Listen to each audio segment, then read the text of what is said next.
주께서 내 오른손을 붙드셨나이다. 주의 교훈으로 나를 인도하시고 후에는 영광으로 나를 영접하시리니 하늘에서는 주 외에 누가 내게 있으리요 땅에서는 주밖에 내가 사모할 리 없나이다. 내 육체의 마음은 세약하나 하나님은 나의 마음의 반석이요 영원한 분기시시라. 무릇 주를 멀리하는 자는 망하리니 음녀같이 주를 떠난 자를 주께서 다 멸하셨나이다. 하나님께 가까이함이 내게 복이라. 내가 주 여호와를 나의 피난처로 삼아 주의 모든 행적을 전파하리이다. 아멘. 반갑습니다. 여러분, 동서양을 통틀어서 모든 이야기들 중에 가장 자주 사용되고 있는 주제가 무엇입니까? 바로 권선징악이지요. 선한 자는 복을 받고 악한 자는 악을 당한다라는 그것이 권선징악이 동서양 복음을 막론하고 모든 사람들에게 가장 많이 적용되고 사용되는 주제입니다. 왜냐하면 사람들이 어떤 일이 있어도 결국에는 선한 자가 가진 고초와 가진 어려움을 당해도 결국에는 그 선한 자가 마지막에는 해피엔딩으로 끝나야 사람들은 희망을 얻고 즐거움을 얻고 소망을 찾기 때문에 그렇지요. 오늘 우리가 읽었던 시편 73편의 이 시에도 이 권선징악에 대한 이야기가 분명하게 드러나고 있습니다. 우리가 이 시를 다 읽지 않았지만 이 시편 73편을 보면 이 시는 아삽의 시라고 하고 있는데요. 아삽은 이렇게 말하는 거예요. 하나님, 악한 자들은 하나님을 멸시하고 하나님을 조롱하고 하나님을 멀리하고 있는데 그들은 왜 승승장구하냐는 거예요. 그들에게 하나님이 가만히 계시지 않고 그들을 책망하시고 징벌하시고 멸하셔야 되는데 왜 그들에게 아무런 말씀도 하지 않으시냐는 거예요. 그런데 거기서 멈추는 것이 아니라 이 아삽은 스스로도 되게 부끄러운 거예요. 왜냐하면 이 시 안에 고백에 나오는데 나도 그들처럼 살아볼까 하는 그 마음이 내 안에 밀려 들어왔다는 거예요. 하나님, 저들의 삶이 잘못된 걸 알고 있지만 나도 저들처럼 살아서 나도 하나님의 법도대로 사는 것이 아니라 악한 방법대로 살아서 나도 저들의 방법을 따라가서 세상 안에서 승승장구하고 부귀영화를 누리고 그렇게 살고 싶은 내 유혹과 내 마음이 흐트러졌던 내 모습이 참 부끄럽습니다라고 하는 그 고백을 아삽이 하고 있는 것입니다. 결국에 왜 하나님은 악인의 형통함에 대해 침묵하시냐는 것이죠. 그런데 여러분, 우리가 오늘 본문을 읽었지만 이 시편 73편의 저자 아삽은 후에는 자신의 판단이 어리석었음을 고백하면서 하늘에 닿아도 주님 외에는 없고 땅에서도 주님밖에 더할 분이 없다라고 그는 고백하고 있는 것입니다. 근데 여러분, 아삽이요, 이 결과까지 오도록 이 시의 기승전결에서 이 결론에 오기까지 아삽은 수많은 사람의 마음의 모습을 이 시 안에 잘 담고 있습니다. 그렇게 우리가 오늘 말씀을 통하여서 나는 지금 어떠한 마음의 자리에 있는지 나의 마음의 자리를 살펴보고 또한 하나님이 내 편이시고 하나님이 든든한 반석으로 여겨지는 사람, 때로는 악한 자가 승리하고 하나님이 침묵하시는 것 같은 세상 가운데서도 그럼에도 불구하고 믿음 다하여 살아가는 자의 삶의 태도의 중요한 기준이 되는 것이 무엇인지 오늘 말씀을 통해 여러분들과 함께 나누기를 원합니다. 여러분, 화면을 잠깐 보실까요? 여러분의 성경책과 화면을 같이 잠깐 보시면 좋을 것 같아요. 오늘 시편을 이해하기 위해서는 이 시가 어떻게 구성되어 있는지를 잘 아셔야 됩니다. 이 시는 총 6단락으로 되어 있어요. 이 시편 73편은 총 6단락으로 되어 있어요. 1절부터 3절까지 보면 아삽이 이렇게 고백하는 거예요. 자신의 신앙의 유혹을 고백하고 있습니다. 그리고 4절부터 12절까지 보면 악인이 자만하고 악인이 평안하게 살아가는 모습에 대해서 아삽은 노골적으로 기록하고 있어요. 근데 이 노골적인 기록 안에 뭐라고까지 기록되어 있냐면, 야, 어떻게 하나님이 이 세상의 모든 순리를 다 할 수 있냐라는 거예요. 쉽게 말하면 하나님의 세상이 따로 있고 이 세상의 순리와 방법은 이 세상의 순리대로 돼야 된다라는 거예요. 어떻게 믿음 있는 성도처럼 살아가가지고 세상에서 성공할 수 있냐라는 거예요. 부유해질 수 있냐라는 거예요. 나를 보라는 거예요. 악인이 나처럼 살아야 부유해질 수 있고 성공할 수 있고 소위 말하는 모든 사람들의 관심과 부러움의 대상이 될 수 있다라고 아삽은 거기에 기록하고 있습니다. 그래서 아삽이 서두에 말씀드렸던 것처럼 고통을 고백해요. 내 마음이 흔들렸다는 거예요. 내 삶이 너무 힘드니까. 내가 아무리 수고하고 노력해도 내 삶은 여전히 다람쥐 쳇바퀴 돌아가는 것 같은 삶 안에서 돌아가고 있어서 내 마음도 흔들렸다는 거예요. 그런데 아삽이 깨달지요. 아, 하나님이 결국에는 악인은 패망케 하시고 절망 종말케 하신다라고 하는 그 하나님의 섭리를 아삽이 고백합니다. 그리고 나서 우리의 삶의 진정한 행복이 무엇인지에 대해서 아삽은 마지막에 말하고 결론으로 하나님에 대한 분명한 확신을 고백하고 있는 것입니다. 그런데 여러분, 이 시의 6가지의 구성 안에는 인간의 6가지의 마음이 등장합니다. 어떠한 마음이 등장하냐면 정결한 마음과 1절에 보면 정결한 마음과 7절에 보면 자만하는 마음이 등장하고요. 13절에는 깨끗한 마음, 21절에는 쓰라린 마음, 26절에는 기진한 마음, 그 다음 마지막 26절에는 26절 후반부에는 우리의 마음의 반석이 무엇인지에 대해서 인간의 마음이 퍼져갈 수 있는, 인간의 마음이 머무를 수 있는 그 자리에 대해서 여러 가지를 말하고 있습니다. 여러분, 사람은요 이처럼 다양한 마음이 일어났다 사라지는 존재입니다. 무슨 말이냐면 섰다가 넘어질 수 있는 존재이고요, 넘어졌다가 다시 일어날 수 있는 존재가 바로 사람이라는 거예요.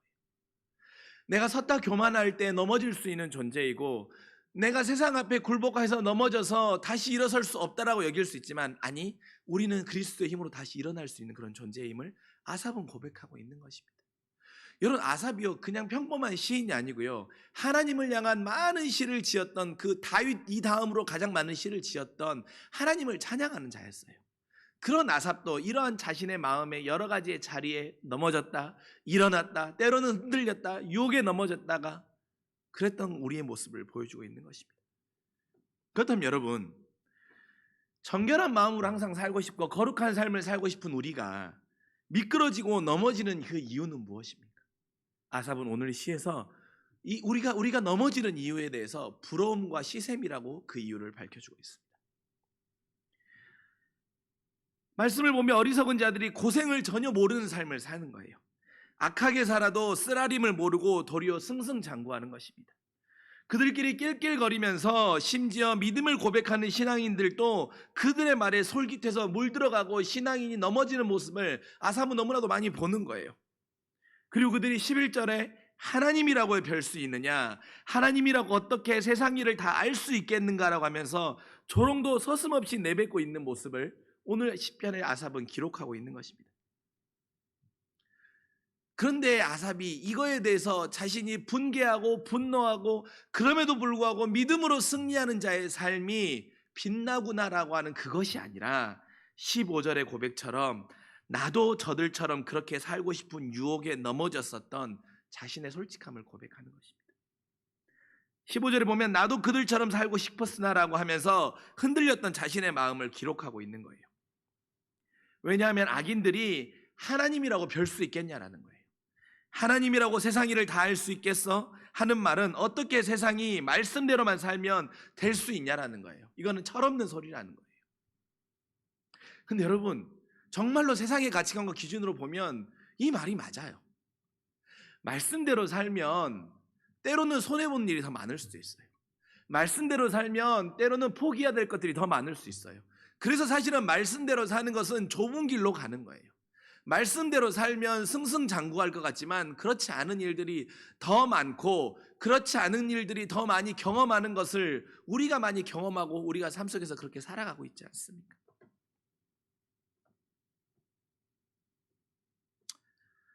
그런데 이 시인은 13절에 더욱더 자신의 솔직한 고백을 합니다. 내가 무엇하러 마음을 맑게 가지며 깨끗한 손으로 살았던가라고 하면서 스스로의 삶을 자책하는 거예요. 여러분, 그런 적 없으세요?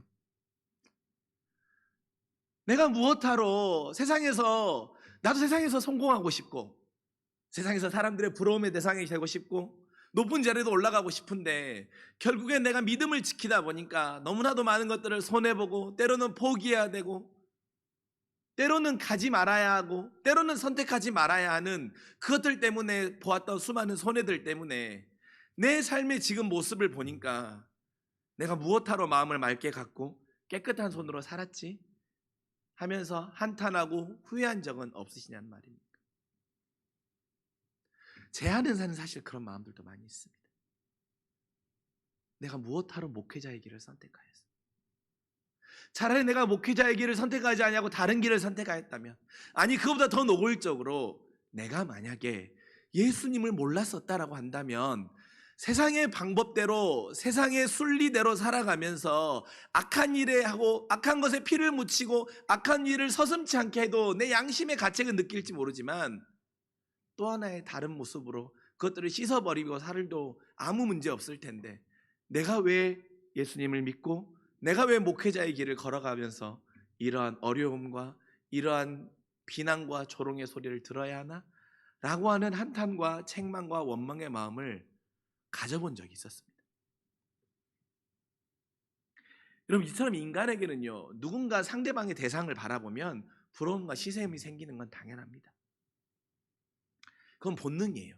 인간에게 무언가 자기보다 우월한 존재를 향하여 부러움을 갖는 것, 시샘을 갖는 건 인간이 가진 자연스러운 본능이죠.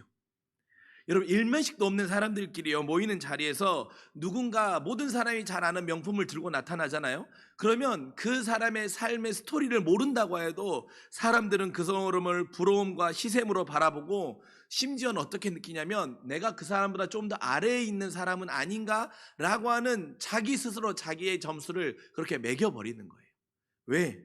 우리 안에는 부러움과 시샘이라고 하는 그 본능이 우리를 자극하고 우리의 마음을 그렇게 움직이기 때문입니다. 그렇게 우리가 우리의 본능을 넘어서는 믿음의 강력한 도구들을 우리가 챙길 필요가 있는 것이죠. 그렇다면 여러분, 우리가 아삽이 이 부러움의 마음까지 가서 심지어는 내가 무엇하러 이렇게 깨끗한 손으로 살았던가라고 하는 자신의 삶을 한탄했던 아삽이 그럼에도 불구하고 삶을 다시 한번 돌이킬 수 있고 깨달을 수 있었던 계기와 방향을 찾아야 되지 않겠습니까? 왜냐하면 우리는 그렇게 살 수 없거든요. 그것은 바로 17절의 말씀에 내가 성소에 들어가며 그들의 종말을 깨달았다고 아삽은 고백하고 있습니다. 73편 17절의 말씀에 보면 아삽은 성소에 들어가면서 그들의 종말을 깨닫게 됩니다. 그리고 하나님이 악인에 대해 어떻게 심판하실지에 대해서 아삽은 분명히 확신케 되는 것입니다. 여러분, 성소에 들어간다는 것은 어떤 의미입니까? 영적으로 탈출했다는 거예요. 탈출하여서 구별된 거룩한 공간으로 들어갔다는 것이죠. 성소는 세상과 구별된 장소입니다. 거룩하지 않으면 결코 들어갈 수 없는 공간이에요. 들어가기 전에 몸을 정결하게 해야 되는 것이며, 또한 들어가기 전에 자신이 악한 일을 해서도 안 되는 것이고, 부정한 것을 만져서는 결코 들어갈 수 없는 공간, 철저하게 거룩함과 정결됨으로 구별된 공간이 바로 성소이지 않습니까? 즉 아삽은 내가 세상의 가치에 함몰되어서 살아가다가 그곳에서 탈출하여서 거룩한 공간으로 들어갔더니 내가 깨닫게 됐다라는 거예요. 그렇다면 여러분, 구별된 공간으로 탈출했다라는 것은 무슨 의미입니까? 무슨 의미입니까? 구별된 공간으로 탈출했다. 바로 혼합되었던 나의 삶의 이유가 선명해졌다라는 것입니다. 여러분, 우리가 영적으로 탈출한다라는 것은요, 우리 안에 혼합되어 있었던 삶의 의미가 분명해지고 선명해지는 것을 말하는 것입니다. 아삽이 그 마음이 흔들렸던 이유는 부러움과 시샘이라고 말씀드렸죠. 그것은 무엇입니까? 그들과 섞여 살면서 나도 모르게 그들처럼 되고 싶다라는 마음이 아삽의 마음 안에 들어온 것입니다. 과정은 필요 없고 세속의 좋은 결과라는 삶의 이유로 그도 물들어 버린 것입니다. 그러나 성서로 탈출해 그들과 구별되어 보니 그 삶이 되려 패망임을 깨닫게 되는 것입니다. 내 안에 삶의 이유가 잘못 설정되어 있었음을 깨닫고, 내 안에 삶의 이유가 잘못 가고 있었음을 알아차리고 나니 하나님의 뜻대로 선한 삶을 사는 것이 복임을 깨닫게 되는 것이에요. 여러분, 혼합된 삶에서요, 내가 살아야 하는 삶의 이유를 분명하게 하는 사람은 영적으로 탈출할 수 있는 것입니다. 내 안에 혼합되어 있고 내 안에 혼동되어 있던 여러 가지 생각들이 모두 다 가라앉고 선명케 되는 것입니다. 그리고 그 안에서 삶을 살아야 할 이유를 발견하는 것이고, 하나님의 뜻대로 사는 길이 승리의 길임을 우리는 우리의 인격의 고백으로 고백하게 되는 것입니다. 여러분, 부의 축척만이 최고의 가치라고 자리 잡고 살아가는 세상에 함몰되다 보면 우리도 시인처럼 그런 마음에 사로잡혀 살아가고 있을지 모릅니다. 그리고 악인의 악한 행동으로 누리는 영광이 부러움과 시샘의 생작이 되어서 나도 그렇게 해볼까라고 하는 내 마음이 어쩜 우리는 그렇게 살아가고 있을지 몰라요. 그럴 때 우리가 영적으로 탈출할 수 있는 유일한 길은 내가 주의 자녀로 세상을 살아가는 이유를 분명히 하는 것입니다. 근데 여러분, 내가 주의 자녀로 살아가는 이유를 분명히 하기 위해서 필요한 것은 무엇입니까? 바로 물어야 돼요. 스스로에게 물어야 돼요. 여러분, 이유가 없으면요, 흘러가는 대로 살 수밖에 없습니다. 내가 이 세상을 그리스도인으로 살아가는 이유를 모르면요, 그냥 흘러가는 대로 사는 거예요. 흘러가는 대로 사는 것은 무엇입니까? 악인의 삶이 좋든 좋지 않든에 대해서 내가 판단이 서지 않고 그냥 그 사람들이 누리는 것에 대한 시샘의 마음에 따라서 그렇게 흘러가 버린다는 것입니다. 이유가 분명하지 않으니 남이 정한 기준과 원칙대로 살며 그것을 따르며 왜 거기를 따라가는지도 모르고 내 걸음을 걸어간다는 거예요. 그런데 그렇게 걸음을 걸어가다 보면 결국의 길은 어디입니까? 패망이라는 거예요. 패망. 하나님이 그들을 심판하시고 멸망케 하신다는 거예요. 그런데 여러분, 우리가 생각하고 물으면 우리는 우리가 삶을 살아가야 할, 신앙인으로 살아갈 이유를 분명히 발견하실 수 있습니다. 제가 신앙인으로 살아가야 할 이유와 우리 권사님이 살아가야 할 신앙의 이유와 우리 청년들이 살아가야 할 신앙의 이유는 각각 다 달라요. 제 살아가야 할 이유를 여러분에게 강요할 수도 없는 것이고 여러분이 살아가야 할 이유를 저에게 강요할 수도 없는 거예요. 이것은 무슨 말이냐면 여러분 스스로 하나님 앞에 철저히 물으면서 하나님이 나를 이 땅에 보내셨는데 내가 신앙인으로 이 땅에서 살아가야 할 삶의 이유를 찾으셔야 된다는 겁니다. 찾아야만 아삽과 같은 이런 권선징악의 문제를 부딪혔을 때, 악인이 승승장구하는 문제를 부딪혔을 때 우리가 깨어날 수 있는 거예요. 깨어나지 못하면 거기에 매몰돼서 흘러갈 수밖에 없어요. 심지어는 그것이 죄인지도 모르고요. 우리 주님 여러분에게 주신 특별한 은혜가 무엇인지 아십니까? 여러분이 주님께 물으시면 주님은 여러분에게 가르쳐 주세요. 하나님, 내가 하나님의 자녀로 살아가야 할 삶의 이유가 무엇입니까? 어떠한 이유로 나를 이 땅 가운데 보내셨습니까? 한 번밖에 살 수 없는 이 세상 가운데 나를 이곳에 보내신 이유가 분명히 있으실 텐데 그 이유가 무엇입니까? 그래서 하나님, 내가 어떻게 살기를 원하십니까? 그럼 하나님, 내가 이렇게 살기를 원하시기 위해서 내가 지금 멀어져야 할 것은 무엇이고 가까이 할 것은 무엇입니까? 하나님, 그럼 내가 이것을 가까이 하기 위해서 내가 어떤 삶의 균형적인 습관으로 살아가야 합니까? 여러분 물으십시오. 그러면 성령께서 여러분에게 가르쳐 주신다니까요. 그 가르침대로 살아가면 복 있는 자의 형통한 삶을 살아가는 거예요.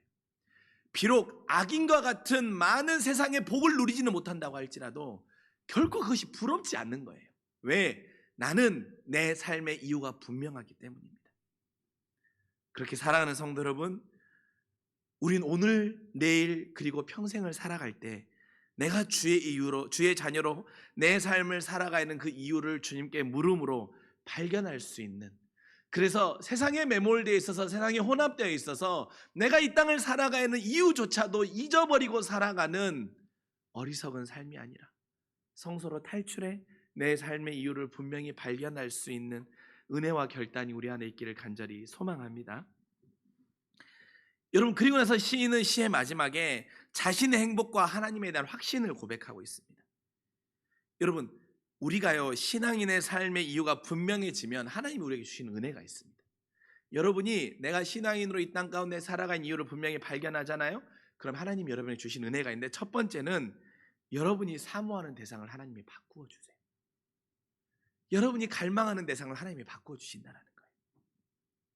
25절에 시인은 이렇게 고백합니다. 하늘에 닿아도 주님밖에 없고 땅에서도 주님만 계시면 더 바랄 것이 없다라고 고백합니다. 시인은 그 전에는 윤리적인 옳고 그름을 바라는 세상과 세상의 성공과 부를 사모하는 삶이었어요. 왜입니까? 하나님, 악한 자에게 심판하셔야 되지 않습니까? 라고 하는 세상의 윤리적인 옳고 그름을 하나님 앞에 따지는 그것을 사모하는 삶이었어요. 또한 그걸 넘어서 세상의 성공을 사모하는 삶이었어요. 그러나 이제는 주님 외에는 더 바랄 것이 없다는 거예요. 하늘에 닿아도 주님밖에 없고 땅에서도 주님만 계시면 더 바랄 것이 없다는 것입니다. 내가 달려가는 목적이 주님이며 내가 고통의 상황 가운데 인내하는 이유도 주님이 되는 거예요.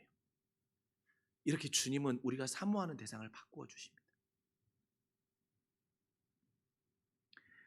여러분, 죽음을 앞둔 사람들을, 가족 가운데 혹시 죽음을 앞둔 사람들을 만나보신 적 있으십니까?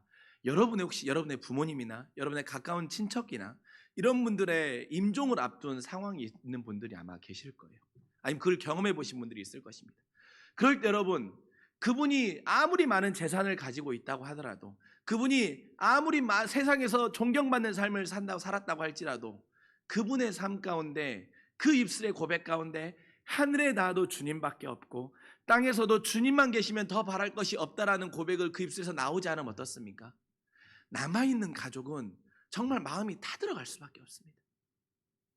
그래서 그 마지막의 순간에 무엇만을 고백합니까?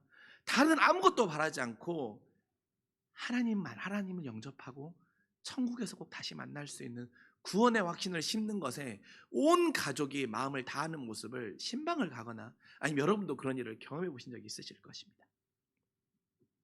여러분, 우리 안에 소망하기는 여러분의 자녀들이 여러분에게 그러한 안타까운 마음을 심어주는 것이 아니라, 하나님, 나의 자녀가 나의 부모를 보았을 때, 나를 보았을 때, 우리 부모는 사모하는 대상이 우리 주님이었어. 그래서 우리 부모님처럼 주님을 사모하는 그 삶을 살아가는 그 삶을 나도 따라가야지 라고 하는 그 감사의 고백이 우리가 떠나가는 날 있을 수 있기를 원합니다. 그렇게 여러분, 내가 삶을 사는 이유가 분명해지면, 내가 성도로 삶을 사는 이유가 분명해지면, 우리가 삶을 살아가는 그 삶의 이유에 사모하는 대상은 바로 주님이 되심을 우리 안에 인격의 고백으로 우리가 세워질 수 있기를 간절히 소망합니다. 두 번째로는요, 구별할 수 있는 눈을 갖게 돼요. 내가 성도로서 살아갈 삶의 이유가 분명해지면 우리는 구별할 수 있는 눈을 갖게 됩니다. 27절의 말씀입니다. 주님을 멀리하고 떠난 자들이 멸망하고 망한다라고 시인은 고백하고 있습니다. 시인은 성소에 들어가서 그 눈과 마음이 변해버린 것입니다. 여러분, 얼마나 다행입니까? 만약에 시인이 그들의 성공한 삶을 시샘하였다면 그 시인도 인생의 멸망과 망함의 결과가 분명히 겪게 되었을 것입니다. 그러나 그는 구별할 수 있는 눈을 갖게 되니 행복의 기준이 변한 것이지요. 영적인 가치관이 세워진 것입니다. 시인에게 기쁨은 세상의 저항들 속에서 목적대로 살아갈 수 있는 내공이 쌓여 있는 것이 기쁨이 된 것입니다. 그래서 나를 기쁘게 하는 것이 무엇인지 구별할 수 있는 그 마음 안에 올바름이 세워진 것이죠. 소망하기는 우리 안에도 구별할 수 있는 눈을 가질 수 있는 그 마음들이 세워질 수 있기를 간절히 소망합니다. 영적인 가치관으로 구별해야 돼요. 구별할 수 있는 기준, 하나님이 돼야 되는데, 하나님대로 살고 싶은데 그렇게 사라지지 않는 이유, 계속해서 반복해서 말씀드리지만 내가 성도로 살아야 할 그 이유를 내가 찾지 못해서 그러는 거예요. 그 이유를 찾으면 사모하는 대상이 변하고 구별할 수 있는 눈이 갖게 돼요. 그것들에 대한 별로 관심이 가지 않아요. 그것들이 기쁘지 않아요. 그것들이 나를 즐겁게 하지 않다는 걸 알게 되는 거예요. 그러니 구별할 수 있는 눈을 갖게 되는 것이죠. 그러니 사랑하는 성도 여러분, 우리 안에 믿음의 구별할 수 있는 눈을 갖기 위한 그 길, 하나님이 나를 이 땅에 보내신 그 이유를 무엇인지 여러분이 묻고 찾아가는 그 놀라운 여정을 하루라도 빨리 해나갈 수 있기를, 미루지 않고 해나갈 수 있기를 여러분 간절히 소망하고 권면하고 도전드립니다. 여러분, 마지막으로요, 내 삶의 성도로 살아갈 이유를 분명히 발견한 자에게 누리는 은혜는 새로운 마음이 일어난다는 것입니다. 새로운 마음. 시인은 시를 마치며 28절에 뭐라고 고백하고 있습니까? 이 시의 결론으로 하나님께 가까이함이 내게 복이라고 고백하고 있습니다. 하나님께 가까이함이 내게 복이다. 그렇습니다. 그 이전까지는 세상의 윤리와 가치관과 원칙을 가까이함이 내게 복이었어요. 또한 악한 편법이라도 승승장구하는 세상의 가치가 세상의 가치로 많은 것을 누리는 것이 복이었어요. 그러나 이제는 하나님께 가까이함이 내게 복임을 고백하고 있는 것입니다. 여러분, 하나님과 우리는요 자석과 같은 존재예요. 다른 말로 왜냐하면 여러분 자석은 어떻습니까? 서로 다른 극끼리는 달라붙을 수밖에 없어요. 하나님은 N극이고 우리는 S극이에요. 하나님은 계속 우리를 당기고 계세요. 그럼 우리는 하나님께 달라붙을 수밖에 없는 존재예요. 왜? 여러분 아마 자석놀이 해보셔서 알겠지만 더 힘이 강한 자석이 더 약한 자석을 끌어당길 수밖에 없거든요. 선이고 온전함이신 하나님이 나를 당기고 계세요. 그러니 우리는 끌려가서 붙기만 하면 됩니다. 주님께 달라붙기만 하면 새로운 마음이 일어나게 되는 거예요. 그러한 새로운 마음이 일어날 수 있도록 주님 우리를 당기고 계세요. 그 당김의 자극이 무엇이냐면 여러분들 계속해서 묻는 겁니다. 사랑하는 재영아, 너는 이 땅에 내가 보낸 이유가 무엇인지 알기를 원하니라고 계속해서 마음이 요청하는 거예요. 그렇게 묻는 것이 하나님이 여러분을 당기는 길이에요. 그 당기실 때 달라붙으시면 결코 떨어질 수 없어요. 달라붙어서 그대로 끌려가면 그 삶이 복이 되는 것입니다. 그렇게 하는 게 달라붙은 자에 대해서 하나님은 그 삶의 도전에 대해서 28절 후반절에 하신 일을 낱낱이 전하리이다라고 고백합니다. 아삽은 이 시의 마지막에 내가 하나님이 하신 일을 낱낱이 전하겠다라고 고백합니다. 이전에는 악인과 세상의 판단과 징벌의 부러움의 대상이었던 그가 이제는 그들을 복음 전파의 대상으로 여기겠다라는 거예요. 권선징악의 대상이 되어서 벌을 받아야 하고 징벌을 받아야 하고 패망을 당해야 한다고 생각했던 그 대상이 이제는 내가 복음을 정해서 구원해야 될 대상으로 내 마음이 바뀌었다는 것입니다. 생명을 살리는 좋은 습관이 우리 안에 일어나서 복음을 전하고 하나님의 영광을 낱낱이 드러내는 일을 우리가 기꺼이 해나갈 수 있는 그 믿음의 도전이 우리 안에 불일 때 일어난다는 거예요. 그러니 사랑하는 성도 여러분, 혹시 여러분의 상황 가운데 여러분이 복음을 전해야 할 상황들이 있으십니까? 의심하지 마시고 두려워하지 마시고 복음을 전하십시오. 여러분이 그 복음을 전하면 N극 대신 주님께서 그 복음을 듣는 대상에게 달라붙도록 하나님이 끌어당기십니다. 하나님이 그 일을 해가십니다. 그러니 두려워하지 마시고 하나님의 사람에게 주시는 그 믿음의 도전, 하나님이 행하신 일을 낱낱이 전하는 일에 우리의 마음을 다할 수 있기를 간절히 소망합니다. 사랑하는 성도 여러분, 여러분은 어떤 행복의 기준으로 살고 계셨습니까? 그리고 여러분은 묻고 계십니까? 또한 여러분은 여러분의 자녀들에게 물으십니까?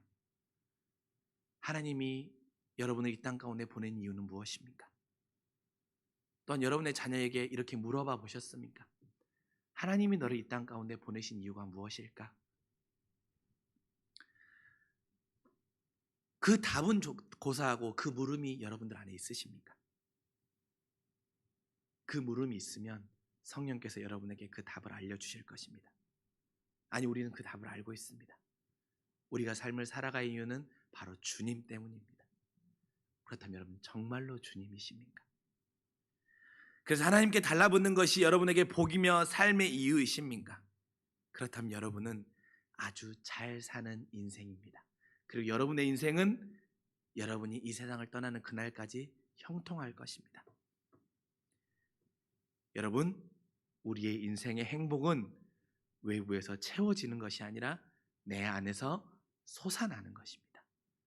단순하지만 이 분명한 믿음의 명제, 우리의 인생은 외부에서 채워지는 것이 아니라 내 안에서 솟아나는 것임을 기억하시고 우리 안에 다시 한번 하나님이 날 이 땅 가운데 보내신 그 이유에 대한 물음을 가지고 어떻게 살아야 하지? 그렇다면 이 삶을 위해 내가 포기할 것은 무엇이지? 이 삶을 위해 내가 결단해야 될 것은 무엇이지? 그렇다면 내가 가져야 할 믿음의 습관은 어떤 것이지? 그것들을 알아감으로 인하여서 우리의 삶이 하늘에 닿아도 주님밖에 없고 땅 위에 서 있어도 주님이면 족합니다라고 하는 이 아삽의 고백이 나의 고백이 될 수 있기를 주님의 이름으로 간절히 축원합니다. 기도하겠습니다. 사랑이 많으신 아버지 하나님, 우리 인생의 참 행복은 내 삶의 외부에서 채워지는 것이 아니라 내 안에 솟아나는 것임을 고백합니다. 내 안에 인생의 참 행복이 솟아나기 위하여서는 우리 안에 내가 이 세상을 하나님의 자녀로 살아가야 할 그 이유를 묻는 물음에서 시작함임을 고백합니다. 물음이 없으니 흘러가는 대로 살았고, 물음 가운데 해답이 분명하지 않으니 남이 정한 기준과 원칙대로 살며 그것을 따르며 내가 왜 거기로 가는지도 모르고 살아갔던 나의 어리석음을 용서하여 주시옵소서. 하나님, 나의 삶의 이유가 주님이심을 우리가 알고 있습니다. 그 주님을 나의 인격으로 고백함으로 인하여서 내 안에 솟아나게 하시는 하나님의 참다운 은혜를 맛보는 우리 모두가 되게 하여 주시옵소서. 감사드리며 사랑이 많으신 우리 구주 예수님의 이름으로 간절히 기도합니다. 아멘. 찬송가 453장 부르시면서 준비한 예물 봉헌하겠습니다. 우리 1절 4절만 찬양하겠습니다. 예수 더 알기 원하네, 크고 더 넓은 은혜와 대속해 주신 사랑을 간절히 알기 원하네. 내 평생의 소원, 내 평생의 소원, 대속해 주신 사랑을 간절히 알기 원하네. 예수가 계신 보좌는 영광의